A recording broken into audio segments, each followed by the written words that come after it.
Oh, that's bright. Let your imagination soar as we dive deep into the captivating world of Disney parks. It's time for the Extra Magic Hour podcast, where the fun never ends and the magic is limitless. Oh, hey. Where did James go? Hey. Hi. Scary face. Yeah. Hey. Welcome back. Welcome to I made it. 2026. Yes, we are in the new year. Yeah, it's been a interesting 2025. Wave it goodbye. Moving on. Yep. We've already shoved on off to that one.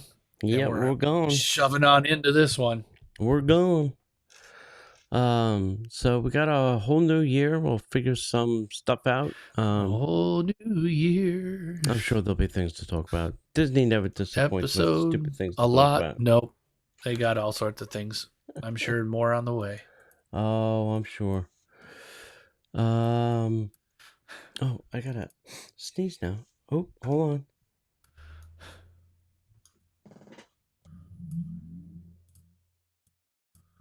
Nope. Oh, there you Lost go. it. Nope, I hit the mute button. Ah, fair. So it didn't sound like a screaming banshee. All right. We're going to start off 2026 with a show about ferry boats. Yes. I think we spoke about trains last in December. And I thought, well, let's talk about some of the other modes of transport that we have at Walt Disney World. Yeah. And like always, we're calling this the complete history. It's not the complete history. It's a complete history we can fit into a show. The completely unabridged history. Yeah, that would be the encyclopedia. When Walt Disney World ferry boats for dummies here. Yeah. And we're the dummies. Yeah, we're just going to keep this down to the good stuff. Keep it down to the summarized version.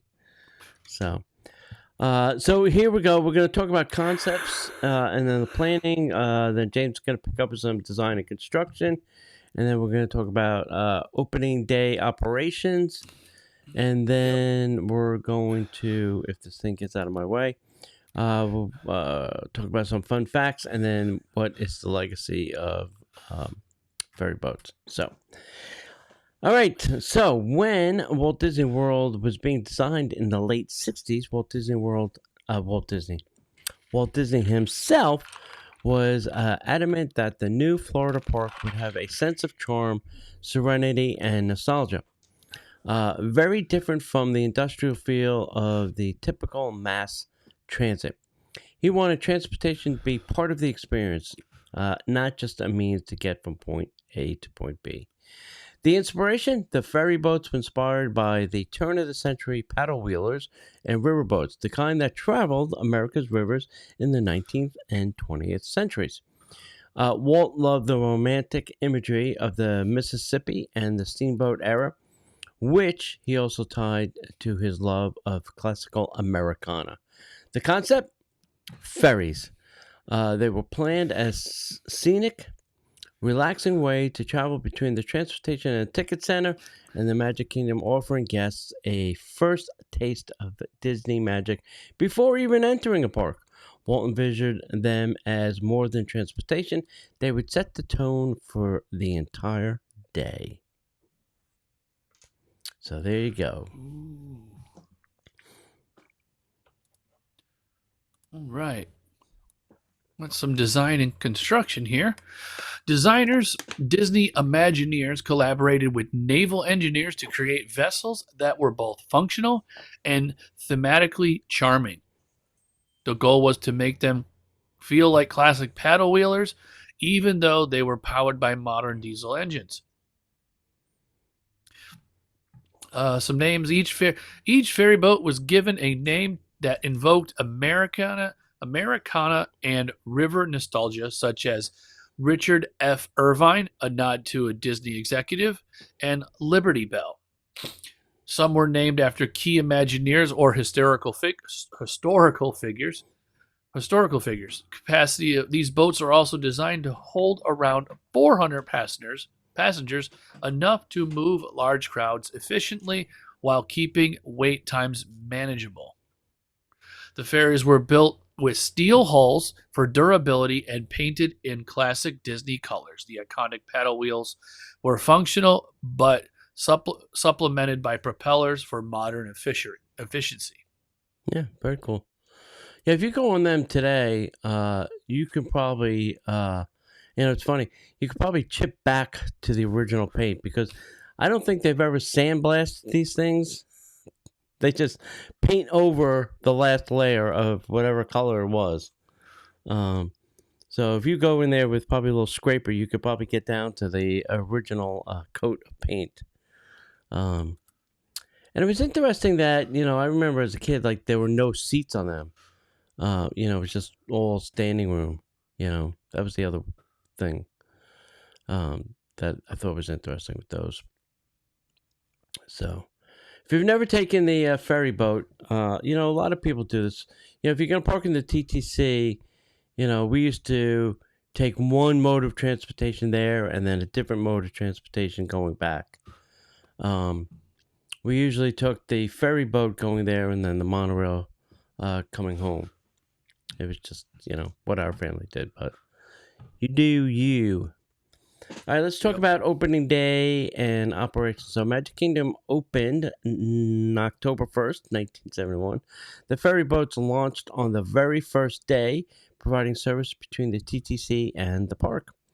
They were an immediate hit with guests, offering a leisurely and scenic alternative to the monorail.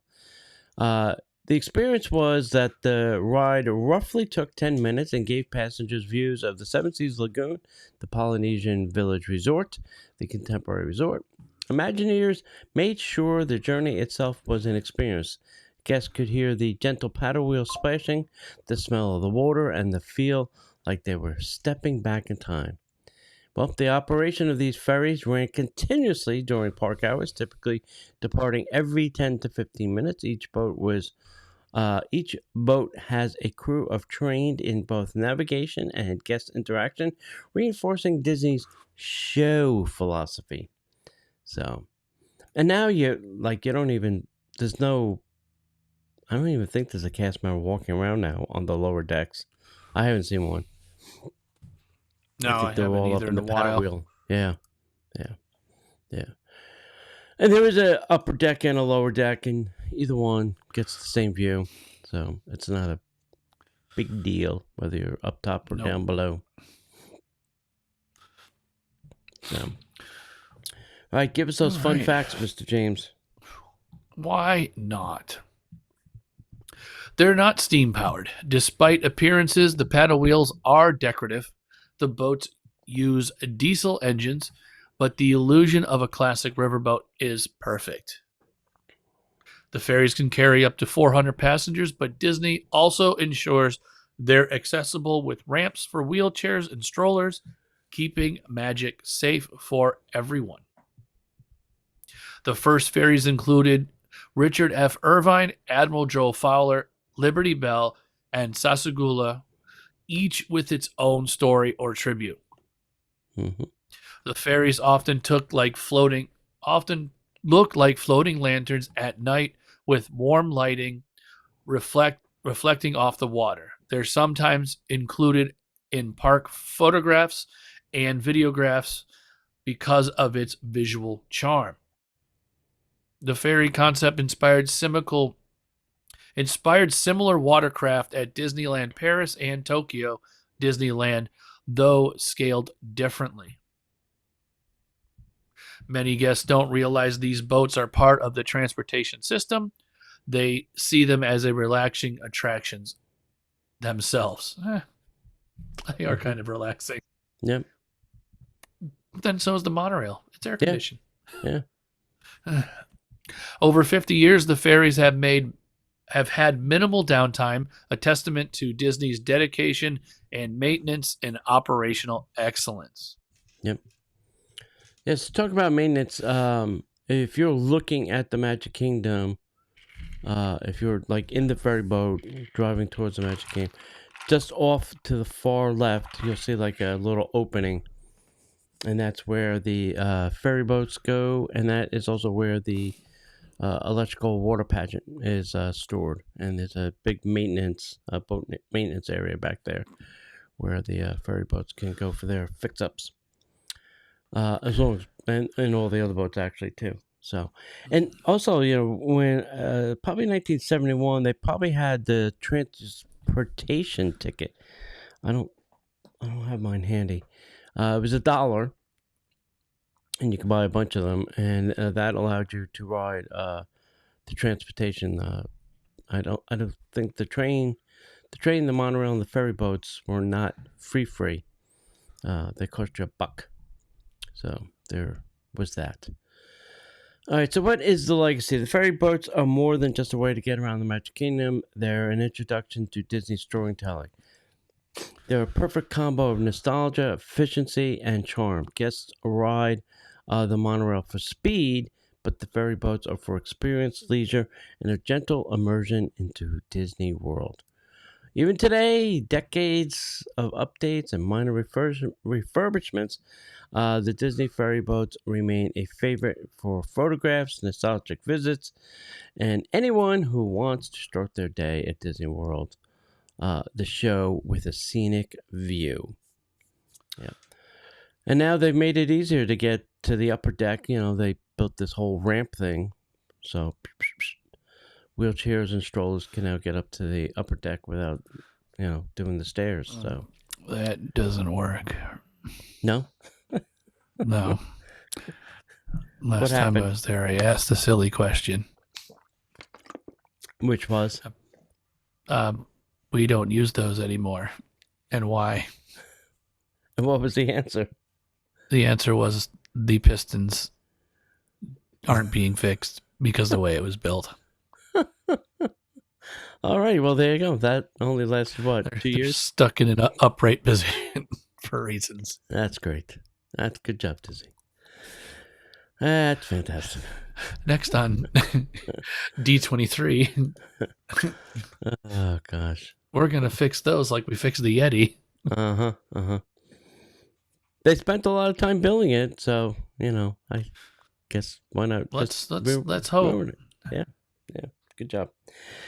All right, Mr. James, tell them where they can find us. If you don't find us here, you can find us in the parks.